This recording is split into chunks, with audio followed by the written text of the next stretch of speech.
Alrighty, everybody. Welcome in, and this is Sean Main. And today we're reading through Ezekiel chapter 47 and 48. Yeah, 47 and 48. Alright. And then we're going to be done with this complete book. So tomorrow, or the next video, we'll start Daniel. Alright. The river from the temple, chapter 47. The man brought me back to the entrance to the temple, and I saw water coming out from under the threshold of the temple towards the east. For the temple faced east, the water was coming down from under the south side of the temple, south of the altar.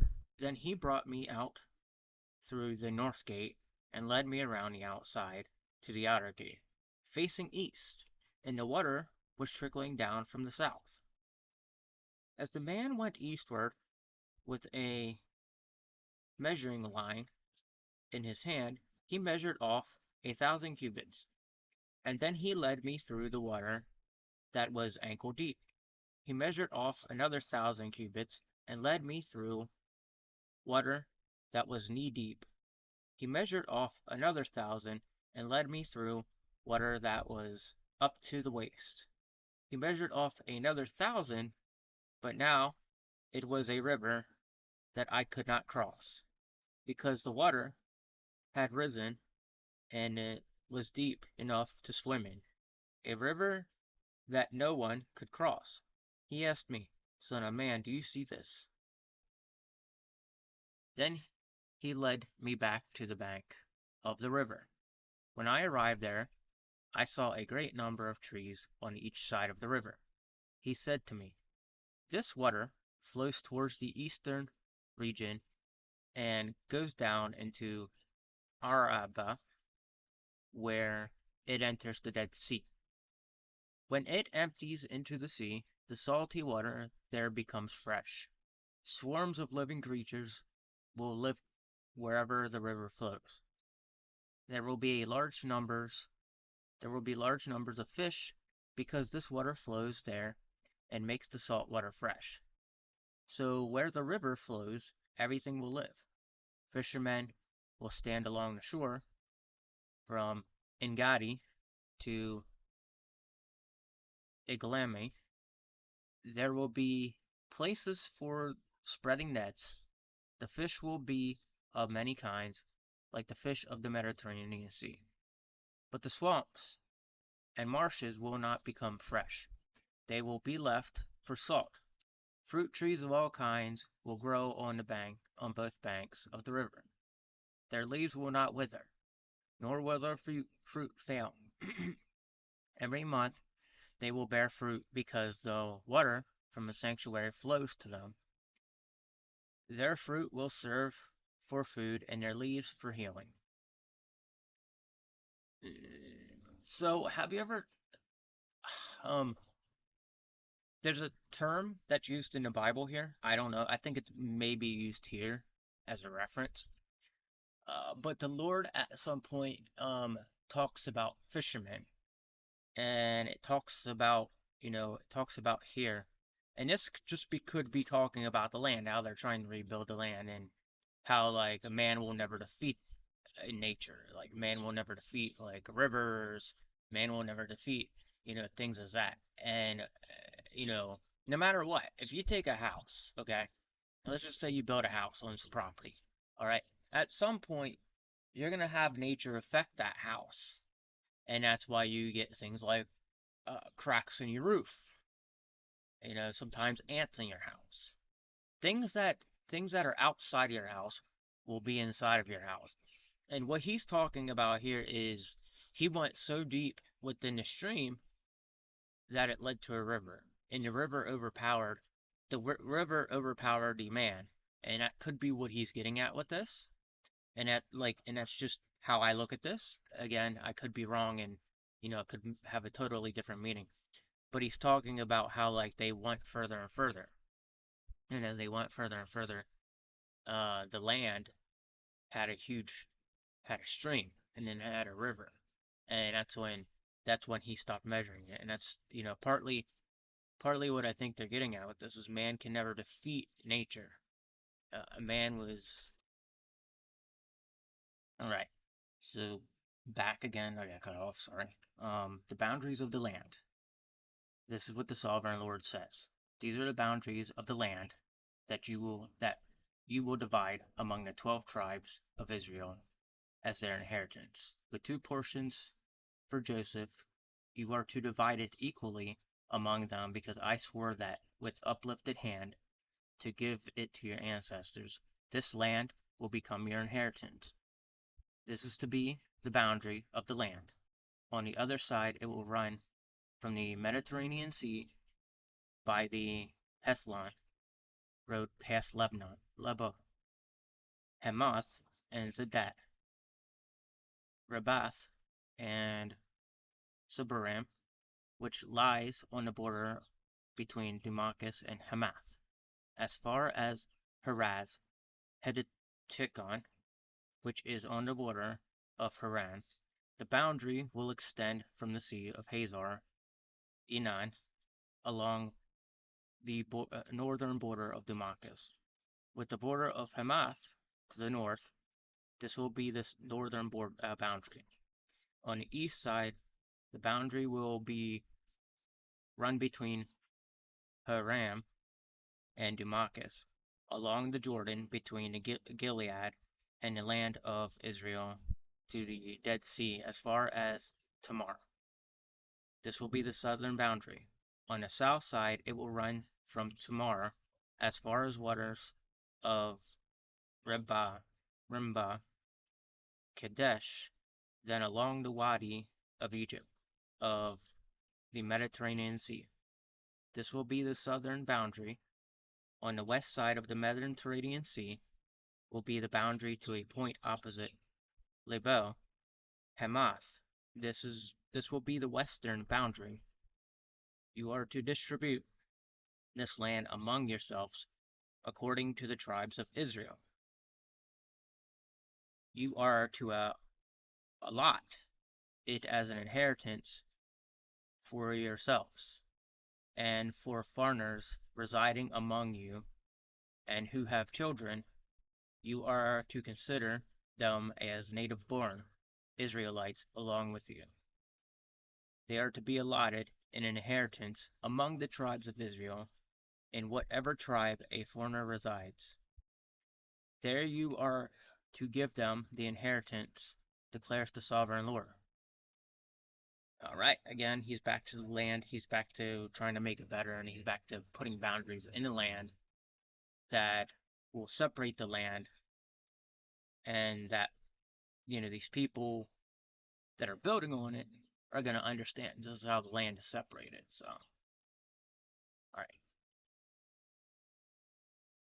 alright, let's try this again. Chapter 48, the division of the land. These are the tribes listed by name at the northern frontier. Dan will have 1 portion. It will follow the Hethlon road of Lebo Hamath. Hazar, and then, and the northern border of Damascus next to Hamath, will be parted by its border from east side to west side. Asher will have 1 portion. It will border the territory of Dan from east to west. Naphtali will have 1 portion. It will border the territory of Asher from east to west. Manasseh will be 1 portion. It will border the territory of Naphtali from east to west. Ephraim will be 1 portion. It will border the territory of Manasseh from east to west. Reuben will be 1 portion. It will border the territory of Ephraim from east to west. Judah will have 1 portion. It will border the territory of Reuben from east to west. Bordering the territory of Judah from east to west will be the portion you are to present as a special gift. It will be 25,000 cubits wide, and its length from east to west will equal one of the tribal portions. The sanctuary will be in the center of it. The special portion you are to offer to the Lord will be 25,000 cubits and 10,000 cubits wide. 25,000 cubits long and 10,000 cubits wide. This will be the sacred portion for the priest. It will be 25,000 cubits long on the north side. 10,000 cubits wide on the west side, 10,000 cubits wide on the east side, and 25,000 cubits long on the south side. In the center of it will be the sanctuary of the Lord. This will be for the consecrated priest, the Zodiakites, who were faithful in serving me, and did not go astray as the Levites did. When the Israelites went astray, it will be a special gift to them from the sacred portion of the land as a holy portion bordering the territory of the Levites. Alongside the territory of the priests, the Levites will have an allotment 25,000 cubits long and 10,000 cubits wide. Its total length will be 25,000 cubits and its width will be 10,000 cubits. They must not sell or exchange any of it. This is the best of the land and must not pass into other hands, because it is holy to the Lord. The remaining area, 5,000 cubits wide and 25,000 cubits long, will be for the common use of the city, for the houses and for the pasture land. The city will be in the center of it, and will have the measurements: north side 4,500 cubits, the south side 4,500 cubits, the east side 4,500 cubits, and the west side 4,500 cubits.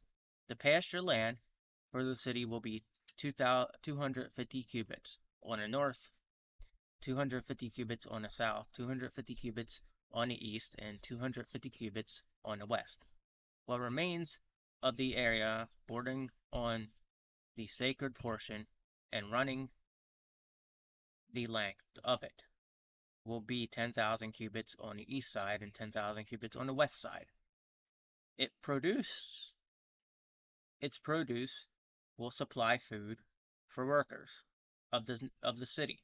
The workers from the city who farm it will come from all the tribes of Israel.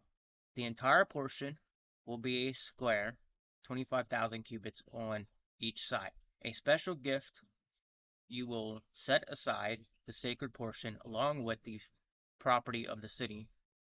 What remains on both sides of the area formed by the sacred portions and the property of the city will belong to the prince.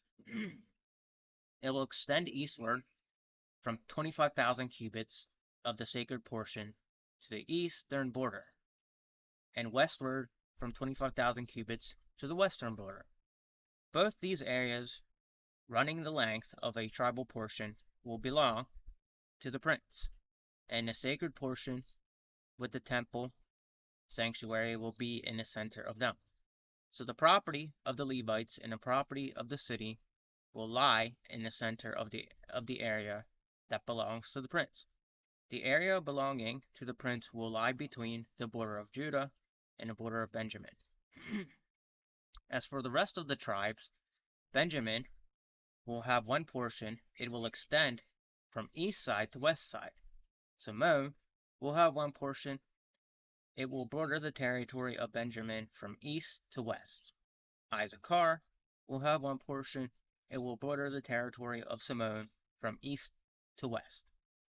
Zebulun will have one portion. It will border the territory of Issachar from east to west. Gad will have one portion. It will border the territory of Zebulun from east to west. The southern border of Gad will run south from Tamar to the water of Meribah, Kadesh, then along the Wadi of Egypt to the Mediterranean Sea. This is the land you are to allot as an inheritance to the tribe of Israel, and these will be their portions, declares the sovereign Lord. So, yeah, he's separating the land by territories, and each person he mentioned in the description is going to have a portion of land and describe what's in the land. So, all right. The gates of the new city.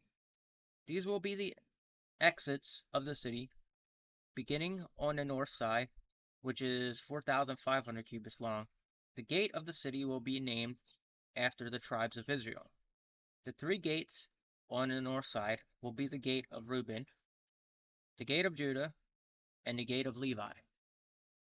On the east side, which is 4,500 cubits long, will be three gates, the gate of Joseph, the gate of Benjamin, and the gate of Dan. On the south side, which measures 4,500 cubits, will be three gates, the gate of Simon, the gate of Issachar, and the gate of Zebulun. On the west side, which is 4,500 cubits long, will be three gates, the gate of Gad, the gate of Asher, and the gate of Naphtali. The distance around will be 18,000 cubits, and the name of the city from that time on will be "The Lord is there." So the Lord separated the land. He's trying to separate the land and territories again, because if you remember previously in the Bible, there's a lot of territories that he created that he's been trying to divide because he doesn't want certain things going on. A lot of people, certain territories, um, have a form of paganism and witchcraft that they do, and the Lord wants to get rid of that, clear that out of from His people.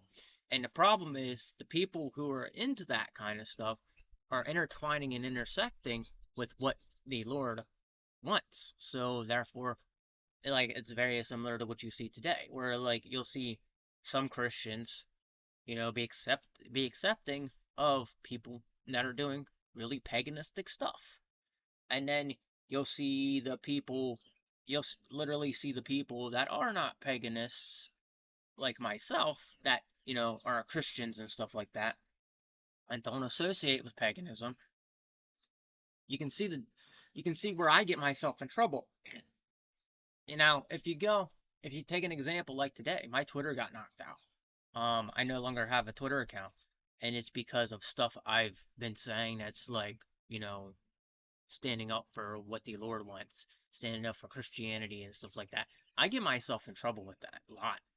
And I just seem to be that target that everybody aims for, that takes down. And no matter what you do to take me down, it doesn't change anything I'm doing. I'm still going to upload these videos. I'm still going to do what I'm doing, and still going to try to live my life as best as possible. But if you think I'm living it wrong, well, then maybe you're living your life wrong. Maybe you're not doing the right thing either. And maybe you should just rethink what you're doing. And we have a lot of that again in today's world, where like we're celebrating a whole month of, of people celebrating their sexuality. I don't support that. We all know I don't support that, and I specified that here on the channel. I talked about it a couple times already. And we're seeing the outcome of things, how bad they actually are, as opposed to how good they could actually be. And people are, putting that on our Lord and God and all that. And what we were seeing on Twitter, if you look at Twitter now, I don't know what's going to happen from here now. I don't know how often I'm going to see that kind of stuff anymore. Kind of grateful it happened to me.